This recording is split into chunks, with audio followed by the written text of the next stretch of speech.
Well, good morning. Got the old telehandler sputtering away over there. Cold this morning, like 2.8 degrees this morning. So yesterday I was out, I sprayed the rest of the cereals, got home, got all the nozzles switched to 10-gallon ones. That's the blue ones. Got the sprayer cleaned out. I don't know, like, how do folks clean their sprayers out? So I'm not spending money on flush and stuff like that. I think that's kind of goofy. We have a really good well, and you know, flushing with water is, to me, just as good. So what I do is I hook my fresh water right up into the rinse tank. Then I switch my valve over to rinse, this one over to tank spray nozzles, fire the pump up, leave this open with this hose. And I mean, of course, it's got to go on the ground, I suppose. I don't know how else the guy would do it. I'm sure there's probably recommended ways from certainly up here in Canada from our federal and provincial governments of how you're supposed to handle the rinse water and stuff like that. But I mean, here she just goes right here onto the gravel, off over there. Saves on mowing grass, right? Because it's going to kill the grass around the area, and that's good. That's mostly clay over there anyways. So then once that's done, I peel off these two filters, bang, bang.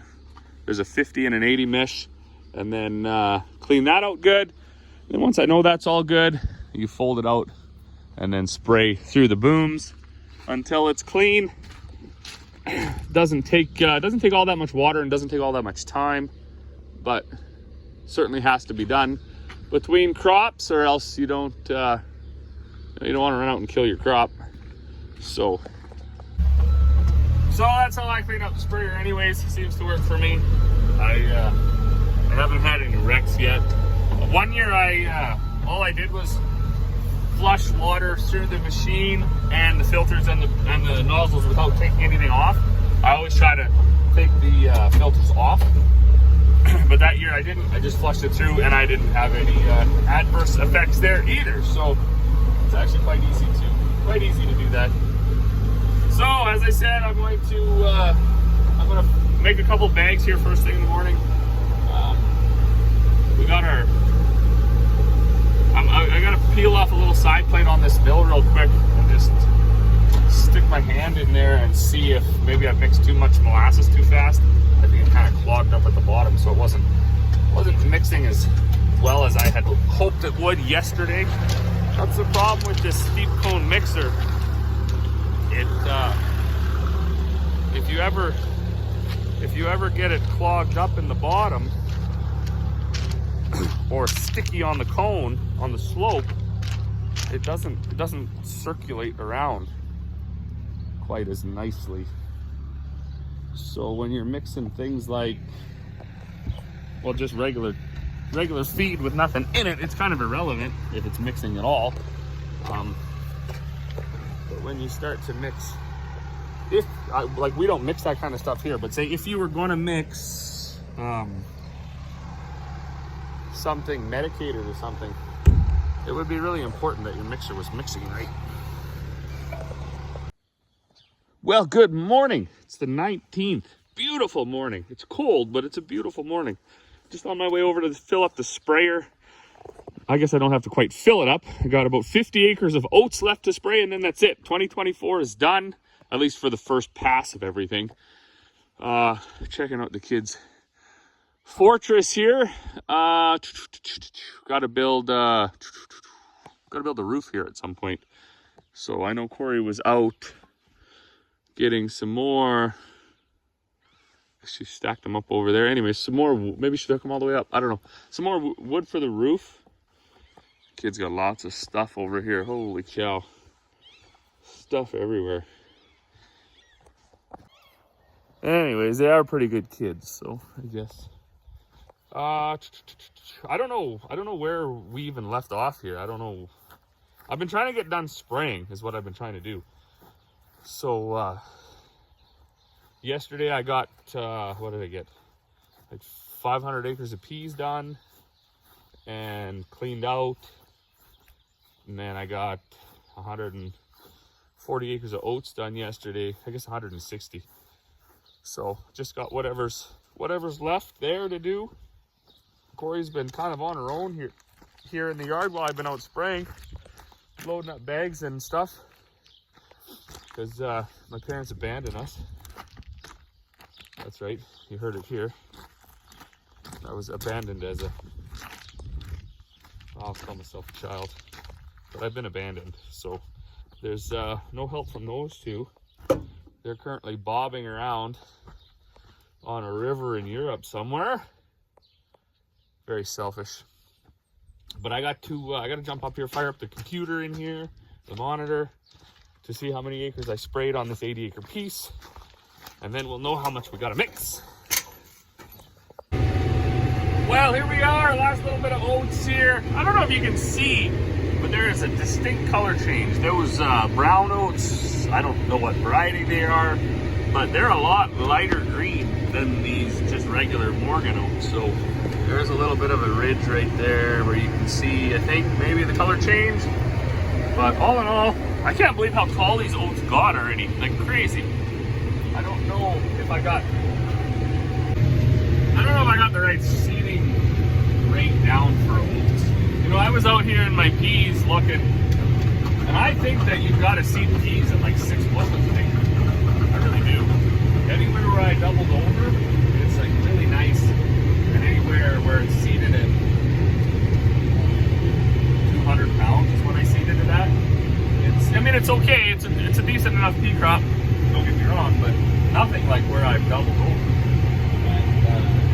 I think, well, I'm going to pay attention to it this year. I mean, I've seen some folks on social media talking about 15-inch spacing and even a little bit bigger seeding peas and having great results with it. I don't know. I think narrower the better probably for peas. Certainly these greens, this niche variety pea, these human consumption peas, the yellows. That's a different ballgame. We've grown them before. Good yield and everything. The elevator takes them. We probably should continue growing them. But so many folks that get feed from us, they want the greens, and I like the greens. And you get, I mean, the greens are worth $18.50 a bushel right now. And I'll take a 50 bushel pea crop at $18 a bushel over a 80 bushel crop at $11 a bushel all day long. $12 a bushel, whatever yellows are at. And even if you do the math and you find out, well, you're 30, 40 bucks shy per acre, you just start to think of all the handling in the fall. So you're handling way less product. You don't need as many bins. You don't need to wear out your auger. You don't need to thrash as much. You're not handling all the product. So there's a definite cost per acre to handle peas for sure. And there's a little bit of goofing around with the greens. They got to go. They can't just go directly to an elevator. They got to go to the seed plant or whatever. It's worth it. It's worth it. And we have had in the past, we've had these peas run all of 50, maybe even 60 bushels an acre. Of course, we've had years where we lost them altogether too because they just don't seem to have the jam that the yellow peas do. And I don't really know why. I have to talk to a pea expert about that, I guess. Anyways. I was just eyeballing my GPS, so definitely New Holland could definitely be ashamed at what they've done with their IntelliView precision land management. I've talked about it quite a bit over the spring, but you know, you'd be just driving and it's just like just goes like this, right? I mean, I wasn't steering here. I probably should have been, but it was all season like that.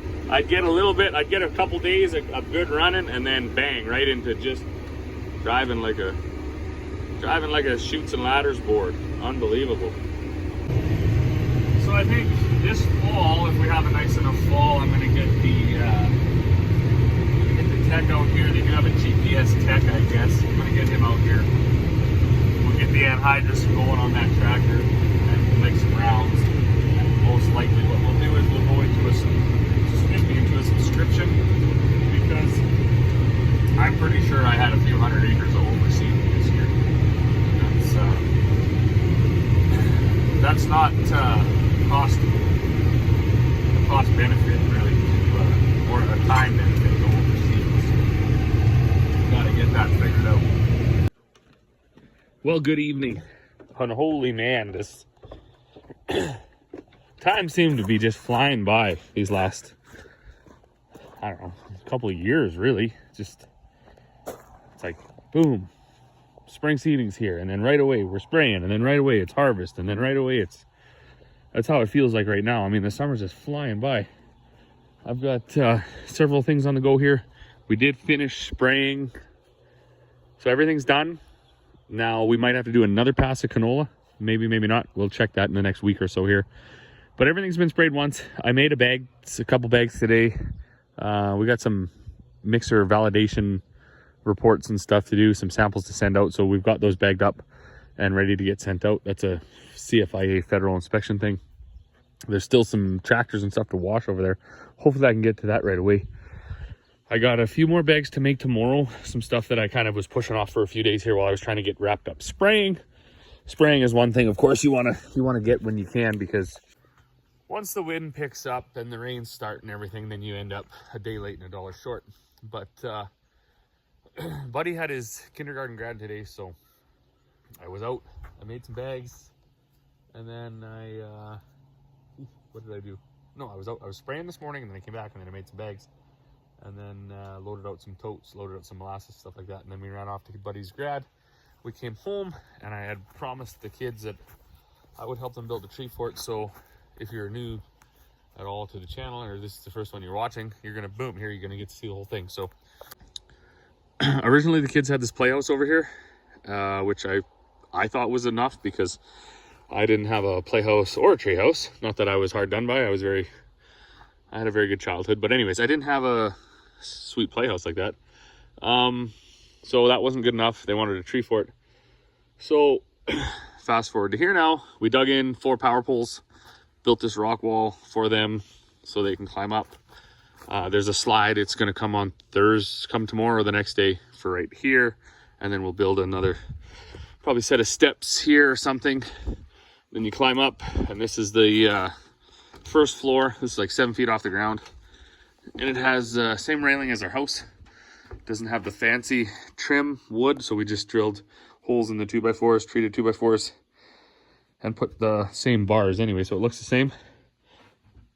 I don't know the exact square footage here, maybe 8 by 12 or something, so it's a decent enough area. And then up the stairs you go to what is now finished. At least to keep the weather out. It's not done as much as it could be. So anyways, we made the roof like that because the kids actually wanted 3 stories, but I don't trust them. They're not even 10 years old yet. So what we're gonna do is either build a ladder going up that way out the top or over here or something. And then we're gonna put handrails around. The reason why the roof is, there's a space there and not a space here, is there's about a 1-inch slope, because the roof is going to be flat, because that's going to be it's going to have a balcony or hand railing around it. It's going to be another place up there. So what they're going to do, what the plan is to do, is they're going to tar the top of this and then put that AstroTurf or whatever it is, that whatever that stuff is called, synthetic grass, artificial turf, whatever it is. They're gonna tar this, then they're gonna put that down, and then Corey's gonna grab some of that insulation and we're gonna put it up here, and most likely put some white wallboard or something on the roof, and then that's gonna be that. So that anyways, we're not gonna do the top part for a year or two because the kids are just too young. Also, you notice this window is lower than these windows. That's because this is actually going to be a door, because the kids wanted a little bit of a balcony. So there's about a, whatever that is, a 2-foot spot there where they'll be able to go out and have a balcony there as well. I think that this is actually big enough.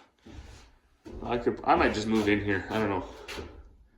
I might just move in here and have my own space. The other thing I was conned into doing is apparently we're going to wire this too.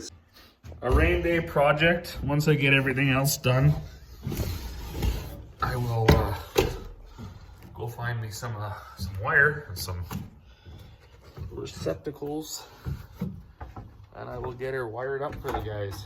So we got pretty good kids, so like hopefully they enjoy this. And also, I'm no carpenter. Like I don't actually enjoy it at all, but I gotta say I'm pretty impressed with this. So 7 feet to the first floor, 14 feet to the next, and then 21 feet to the top. And there's a little bit of space left, but he's thinking what he's gonna do when he gets a little older. Once we get the handrail around the top of the roof of the treehouse, he's gonna build another platform, and then he's gonna make a zip line to go from the top of that over to the house. So that's not a whole bunch of farming stuff, but it is whatever. It was important. That was a job we wanted to get done for the kids for the summer. We're also going to now move this busted up truck box that we had used for the kids' sandbox. We're going to shovel all the sand out of that probably tomorrow, and we're going to dump it underneath the first floor of their tree fort, and that's going to become the new sandbox. So they'll have a really, really big sandbox. And then we're going to dig this out of there, and we're going to put a fire pit here. So for Father's Day, I actually got the kids and Corey decided to get together with our neighbor at Monkman Machining. That is a top shelf operation. That guy has built like so much stuff for us and bailed us out of so many problems where we couldn't get parts. So Corey phoned him with an idea, and he this is what he built for us. So Corey and the kids got me this for Father's Day. It's a well-built heavy-duty fire pit, and they got some engraved, or whatever you call that, laser cut the decal in there for us, our farm brand. So that's pretty cool. So anyways, I got to run in. I got to fill out another bunch of tags that I got to make tomorrow. See what tomorrow brings. I'm gonna move that old mill out of the way and bring the new mill back out, or our newer mill, because this is a bigger mill by volume. Does 3 tons, not 2. And then I can make up the bags that I pushed off for the last few days. So as always, thanks for watching, and we'll see you all on the next one.